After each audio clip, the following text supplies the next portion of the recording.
In the world of Solara, the Sacred Sunstone once kept the land thriving under the light of the sun. But when the Sunstone was shattered 1,000 years ago, the world fell into eternal dusk, and darkness spread like wildfire. Aether, a young warrior whose village was destroyed by the growing forces of shadow, sets out on a dangerous quest to restore the sun and bring peace back to Solara. Armed with a sword forged from the last fragment of the Sunstone, Aether must collect the remaining shards scattered across the land.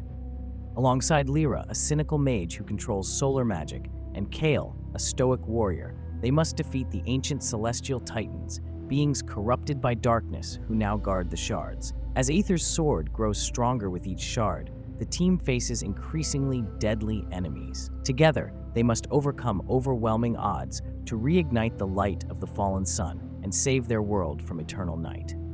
Will Aether succeed in restoring the sun, or will the darkness swallow the world forever?